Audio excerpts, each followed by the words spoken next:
बोलने का मौका दिया, मौका देने के लिए बहुत बहुत धन्यवाद पूरे भिल प्रदेश की ओर से। माननीय सभापति महोदय, राज्यपाल महोदय का भाषण सुना और जो लिखा हुआ हमें दिया वो भी पढ़ा।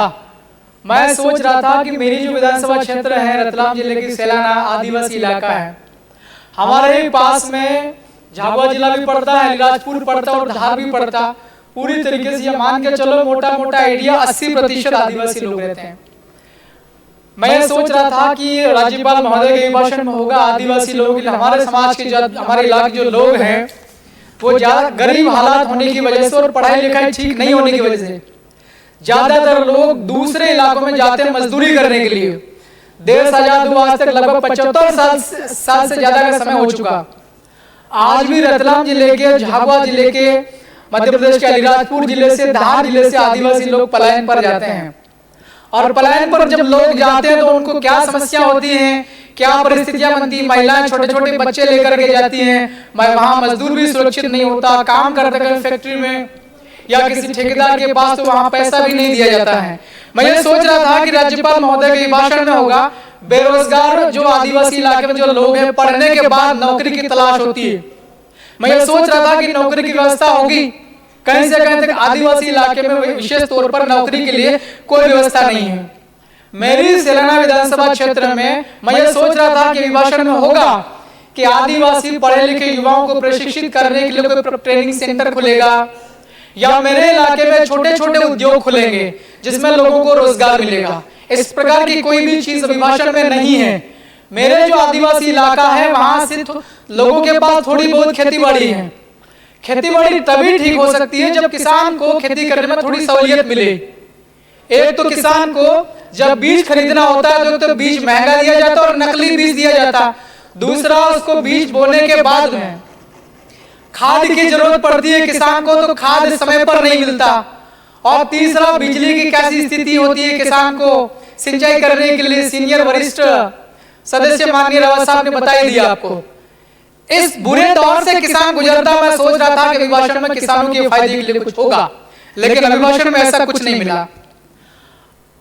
अभी मैं आपके माध्यम से सभापति महोदय, एक सवाल है महामहिम राज्यपाल महोदय को कि भारत के संविधान में 5वीं अनुसूची लागू करने के लिए महामहिम राज्यपाल को हर साल महामहिम राष्ट्रपति को एक रिपोर्ट पेश की जाना चाहिए। भारत के संविधान के तो मैं नहीं कह रहा हूं मेरी ओर से कि हर साल आदिवासी इलाके में, अनुसूचित इलाके में, आदिवासी इलाके में कैसा प्रशासन चल रहा है और आदिवासी लोगों की कैसी प्रगति हो रही, यह रिपोर्ट महामहिम राज्यपाल साहब को हर साल राष्ट्रपति साहब को सौंपने की है।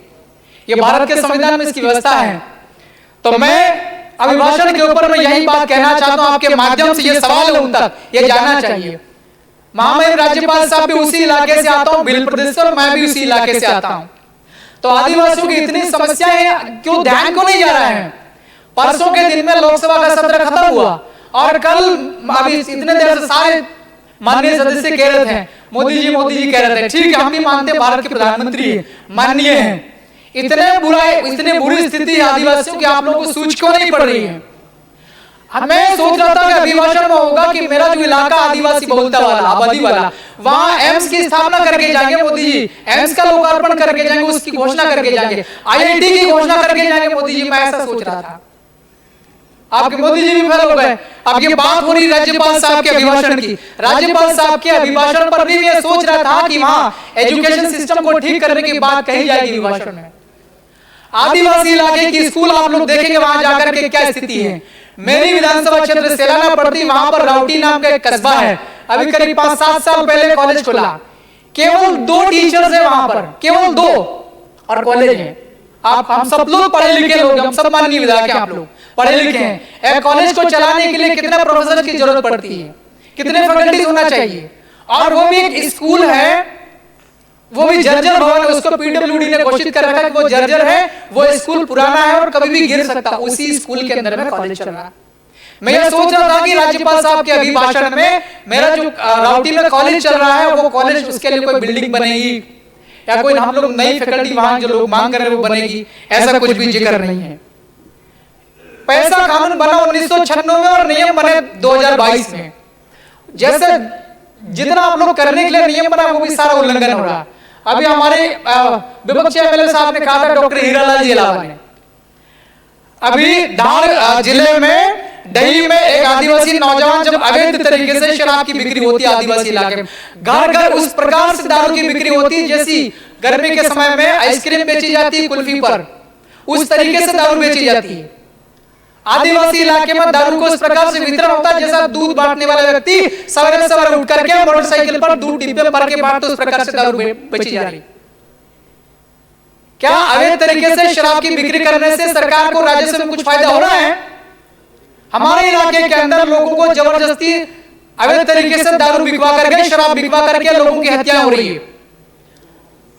अर्जुन कनासिया करके नौजवान साथी थी, उसकी हत्या कर दी शराब माफियाओं ने।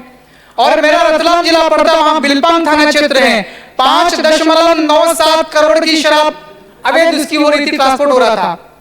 2 कंटेनर में भर के शराब पकड़ भी ली पुलिस करे। अभी माननीय सभापति महोदय, आपके माध्यम से मैं सरकार को कहना चाह रहा हूं, 6 करोड़ की शराब पकड़ी पुलिस और आबकारी विभाग के अधिकारियों ने मिलकर और उसको पूरा मामला दबा दिया। सभापति महोदय, मैं आपके माध्यम से सरकार से सवाल पूछ रहा हूं, क्या इसी प्रकार से सरकारें चलती है क्या? अवैध तरीके से शराब की बिक्री हो रही है, लोगों को मारे जा रहे हैं। मैं राज्यपाल महोदय के अभिभाषण में यह भी सोच रहा था कि पैसा कानून होगा वो ठीक से लागू होगा। लाखों की तादाद में आदिवासी लोग जो है जंगलों में रहते हैं, कई सालों से, कई सदियों से वो लोग अपने जंगल काट करके और अपनी आजीविका वहां पर जी रहे हैं। मैं ये सोच रहा था कि जिन लोगों ने फॉरेस्ट के वन अधिकार पत्र लेने के लिए जिन लोगों ने आवेदन कर रखे हैं, उन आवेदनों की दोबारा से पड़ताल होगी और उनको वन अधिकार पत्र दिए जाएंगे। महामहिम राज्यपाल महोदय के अभिभाषण में इस प्रकार की कोई भी बात नहीं कही।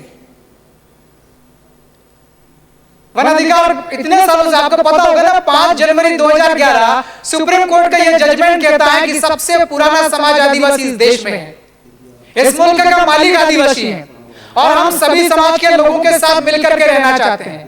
22 तारीख को उत्तर प्रदेश के अंदर अयोध्या में इतना सारे माननीय सदस्य चिल्ला चिल्ला के बोल रहे हैं, 4-5 दिन से मैं देख रहा हूं। आप पहले ये बताइए, भगवान श्री राम जब जंगल में गए थे तब कोई महल का व्यक्ति उनके साथ में नहीं आया था सपोर्ट में। माता शबरी जो बेल समाज की थी, उन्हें झूठे बेर टेस्ट करके खिलाते कि कड़वा बेर या सड़ा हुआ बेर न चला जाए राम जी के मुख में। तो उस दिन 22 तारीख को अयोध्या में इतना बड़ा कार्यक्रम किया, राष्ट्रपति महोदय को आपने नहीं बुलाया जो आदिवासी समाज की थी। तमाम प्रकार के पूरे देश में इतना सारा विधायक आदिवासी, उन सबको बुलाना चाहिए था। ये विधायक लोग सभी राज्यों के, सभी ये सांसद लोग आदिवासी समाज के, ये इस भारत देश के लिए देवता के समान है। इन लोगों को आपने क्यों नहीं बुलाया है? और जिस प्रकार से माता शबरी का राम जी का कार्यक्रम हुआ, ऐसा कार्यक्रम माता शबरी का भी होना चाहिए। जहां जहां भगवान के पैर पड़े वहां तो आप लोग कर रहे हो कि हम लोग इसको तीर्थ स्थल बनाएंगे। शबरी माता किस काम से आती थी, ये कहां रहती थी, इसके भी आप लोग को ढूंढना पड़ेगा, बनाओ तीर्थ स्थल। जिस प्रकार राम जी का कार्यक्रम हुआ, हमारे लिए वो देवता के समान है। देवता हम लोग तो पूजा करते हैं। आदिवासी समाज का आदमी सवेरे से उठने से लेकर के शाम को सोने तक हजारों बार जिन लोगों से मिलता है, 2 बार राम राम बोलता है, 1 बार जय श्री राम नहीं बोलता है। तो जिस प्रकार से शबरी माता का आप लोगों ने छोड़ दिया ना 22 तारीख वाले कार्यक्रम में, ऐसा राज्यपाल साहब के अभिभाषण में आदिवासी लोगों को बिल्कुल छोड़ दिया। सिर्फ जंगल में जो है तेंदुपत्ता, उसको 4000 रुपया बोल रहा है, कितना देने का बात का है ना, 4000 रुपया देने का बात का। आदिवासी इलाके में हम कौन खोलेगा? क्या हमको नहीं पढ़ना है? आदिवासी इलाके के अंदर IIT कौन खोलेगा? कमलेश्वर जी, अब आप समाप्त करें। मैं समाप्त कर रहा हूं सर, पहली दफा बोल रहा हूं, मैं बहुत गरीब आदमी जीत करके आया हूं। मैं इसी प्रदेश के लोगों ने मुझे वोट दे करके जिताया, मुझे दूसरे राज्य के लोगों ने नहीं जिताया, पाकिस्तान के लोगों ने मुझे वोट नहीं दिया है। बोलने के लिए सब बोलना पड़ेगा ना, मैं कानून का पालन करता हूं मैं खुद भी।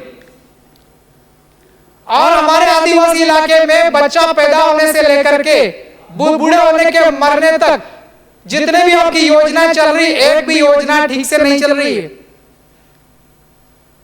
नरेंद्र मोदी जी आपके हमारे सब क्यों माननीय है, उनकी तमाम प्रकार की योजनाएं होंगी इस भारत को आगे बढ़ाने के लिए। नल जल योजना में कितना बड़ा घोटाला हुआ, पूरे मध्य प्रदेश में तय करो। मैं तो कह रहा हूं कि हमारा जो इलाका में 2500 करोड़ के आसपास काम हुआ, ठीक है ना। आप लोग सर्वे करेगा, मैं खुद ही, जैसे रावत साहब कह रहे थे ना कि वो बिजली वाले मेरी उपस्थिति में आप लोग वेरीफाई करो।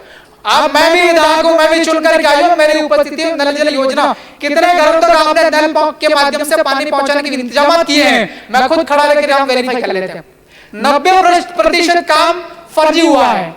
कागज में कह दिया कि नल चल रहा, नल में पानी आ रहा, वहां जाके देखेंगे कोई नल नहीं बिछाया है और कोई पानी का कोई स्रोत तैयार नहीं किया है। ऐसी स्थिति हो रखी है हमारे इलाके में। तो दूसरे जिलों में और दूसरी विधानसभाओं में भी मेरे ख्याल से यही हालात होंगे। आप समाप्त करें। बस समाप्त कर रहा हूं श्रीमान जी। जी तो मैं अपेक्षा करता हूं कि आगे जो भी काम होगा आदिवासियों के हितों का ध्यान रखा जाएगा और बोलने के लिए मौका दिया, बहुत बहुत धन्यवाद, शुक्रिया।